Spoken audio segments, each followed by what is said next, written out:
os processos estruturais que representam isso daí. Só fechando rapidinho os processos de memória, a gente tem também o armazenamento, depois da codificação, que é transformar essas informações em coisas que o cérebro consegue ler, traduzir isso para o cérebro. A gente armazena essas memórias. Isso é dependente inicialmente da atenção, porque quanto mais atenção, melhor a qualidade daquela informação que a gente está recebendo. E depois a gente tem a evocação, que é pegar essa memória que está armazenada e evocar. E aí o TDAH ele pode ter dificuldade em algo que ele sabe, mas ele não consegue trazer na mente. Ele esquece palavra, ele esquece termo, justamente por conta dessa memória de trabalho prejudicada, porque é essa memória de trabalho que vai pegar o que está armazenado e trazer. Ela já está estressada. Sim. Ela está estressada no sentido de superestimulada. Sim. É como se fosse assim, é um copo pequeno que enche rápido. Isso. E aí fica transbordando ali na loucura e você não consegue saber o que é mais importante estar nesse copo. Porque ele já está transbordando e fugindo informação. Perfeito. E aí, cara, é terrível isso, porque é uma pessoa que fica assim, meu irmão, o que eu faço para conseguir viver, tá ligado? E aí, vamos lá. Com relação a esse ponto todo da memória e tudo, o que você acha que seria uma dica interessante, embora nós saibamos que dicas não curam neuropatologias, para a pessoa tentar amenizar um pouquinho isso? Olha, uma das terapias mais eficazes para tratar o TDAH, a mais eficaz hoje é o medicamento. E a gente vai falar um pouco melhor sobre o medicamento. Tem muito estigma sobre o medicamento, tem muito medo do que o medicamento faz, mas o medicamento é uma das mais importantes, é a padrão ouro. De 70% a 80% das pessoas se beneficiam do medicamento. Um outro grupo não se beneficia, tem um porquê disso também. Mas uma das melhores terapias para tratar é a terapia cognitiva focada no TDAH. E o foco todo dessa terapia é um treinamento em organização usando agenda. Em organização e técnicas para evitar a distração. A gente tem TDAH, a gente é muito facilmente estimulado. Então, se tem o meu celular aqui enquanto eu estou estudando, eu não vou conseguir resistir. Eu sei que aquilo é uma fonte de recompensa. Ele pode até estar desligado quietinho, mas o fato de ele estar ao alcance da sua mão já é um problema para você. Ou seja, muitas vezes a pessoa que vai estudar, o estudante TDAH, cara, não basta desligar o celular, não basta, sei lá, botar no modo avião. O cara tem que... Cara, põe carregando em outro ambiente. É tipo assim, você tem que ser radical com você, porque senão não vai funcionar. Não é Perfeito. Isso? Perfeito. E usar a agenda. E aí a pessoa tem que aprender a usar a agenda, porque acontece com o TDAH, aconteceu muitas vezes comigo, de eu anotar tudo que eu tenho para fazer e eu simplesmente esqueço a agenda. Eu não olho.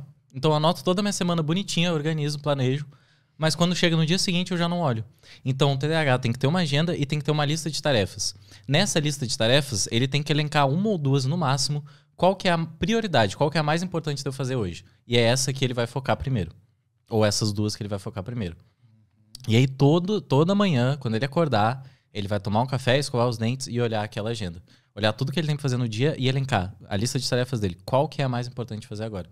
E a terapia ajuda nisso. Ela ajuda a ensinar isso, ajuda a ter algumas outras estratégias. Às vezes algumas pessoas, uma coisa que ajuda muito elas, é rastrear o hábito. Então eu vou anotando. Hoje eu fui na academia, amanhã eu fui na academia, eu vou ter um risquinho, alguma coisinha visual para eu ver isso. E aí eu vou conseguindo entender, o que eu tô faltando? É ir na academia, é estudar, é limpar a casa. As pessoas com TDAH, tem muita gente com dificuldade de tomar banho, porque esquece mesmo de limpar a casa, de limpar as roupas, simplesmente porque se distrai e fala, beleza, eu vou fazer isso, mas agora não.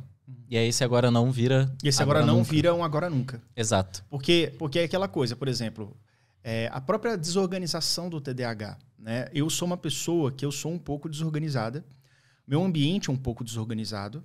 E como é que eu faço para amenizar isso, por exemplo? Eu tenho a mania, eu chego da rua assim, aí eu vou tirando o tênis, tirando a meia, aí vou largando o tênis e a meia pela casa. Entendeu? A roupa suja como um todo. Então, uma estratégia que eu adotei para mim foi o seguinte, beleza, eu espalho pela casa vários cestos de roupa suja. E eles têm que estar com a tampa aberta, porque se eu com a tampa fechada, eu jogo por cima da tampa. Em cima da tampa. Fica um monte e o cesto vazio. Então tem que estar sem tampa. Então isso é uma estratégia boba, digamos assim, mas é uma estratégia que funciona. Nem sempre funciona, mas na maioria das vezes funciona. Então, uma coisa que você tem que entender é realmente assim, como você pode fazer para que o seu cérebro fique o mais confortável possível com essas rotinas. Sim. Porque é aquela coisa, não adianta você... se você sabe que você tem que levar o carro para lavar, Como levar o carro para lavar não é uma parada de vida ou morte, ele vai sempre entrando pro agora não, e vira o agora nunca. Então, por isso que pessoas com TDAH, por mais que gostem de carro, por exemplo, né? Algumas que gostem, elas mesmo assim não têm muito cuidado de levar para lavar o carro, porque para elas aquilo realmente não é importante naquele momento. Sim, exatamente. Então tem que ter alguma coisa visual para ela entender que não, cara, sei lá, hoje é dia 15 do mês, todo dia 15 do mês você vai levar o carro para lavar. Sim. Não é? Acho que eu tenho uma coisa assim. E o pior é que mesmo coisas importantes entram nesse processo de esquecimento, de deixar para depois. Mesmo que a pessoa, principalmente quando é um objetivo futuro. Eu quero, sei lá, ter uma boa saúde, então para isso eu preciso ir na academia. Eu quero me formar, então para isso eu preciso estudar consistentemente. E eu sei que isso é importante para mim. Mas eu vou deixando de fazer porque eu tenho muita dificuldade de priorizar e me ativar na hora. Eu vejo ali a lista de tarefas, eu não consigo definir se é mais importante eu estudar para o meu futuro ou se é mais importante eu descansar um pouco, porque todo mundo precisa descansar. Ou se é mais importante eu responder ao meu amigo que pode esperar um pouco mais. Não é um e-mail urgente, não é uma coisa urgente, mas esse senso de urgência é muito prejudicado na pessoa que tem TDAH. Então não importa muito se a coisa é importante ou não, ela simplesmente deixa para depois coisas que deveriam ser feitas agora. Exceto assim, salvo no momento que você tem uma iminência. Isso. De uma punição, do tipo assim, ó, cara, se você não entregar o trabalho até meia-noite no sistema, você vai tomar pau na matéria. Perfeito. Pelo amor de Deus. Aí você consegue fazer um pouco mais. Mesmo assim, tem TDAH que, tipo, tá dando 11h30 da noite, aqueles sisteminhas de faculdade, né? Que você tem que enviar o teu arquivo do Word lá até meia-noite. Até 11h59. Sim. Dá 11h30 e o cara não vai conseguir terminar, porque ele começou às 11h. E aí o cara já tá elaborando uma forma de pedir uma clemência pro professor para que ele consiga fazer uma segunda chamada. E aí ele vai ganhar mais uma semana, o que ele vai fazer? Ele vai descansar 6 dias e no 7º dia ele vai começar a estudar também no final do dia. Perfeito. É terrível, cara. É a definição de TDAH. E isso é o achado mais comum que a gente tem nas pessoas com TDAH é que elas são inconsistentes no desempenho delas em tarefas. Esse achado é praticamente universal. Mesmo todos esses déficits que eu estou falando nas funções executivas, na memória de trabalho, eu tenho certeza que quase todo mundo com TDAH vai se identificar com a maioria delas, mas eles não são achados consistentes em todo mundo. O TDAH é bem heterogêneo, tanto que a gente tem 3 subtipos, tem um autor que fala de 7, mas ainda não é muito validado. O DSM-5, ele fala... Ele dá um pouquinho desses subs, mas a gente sabe que se a gente pegar esses 3 principais, a gente já está englobando tudo, porque Sim. É tanto subdiagnóstico que fica até... Eu me incomodo um pouco com isso. Eu prefiro me ater a 3 grandes grupos e cada um tem uma pequena variação, digamos. Sim, com certeza.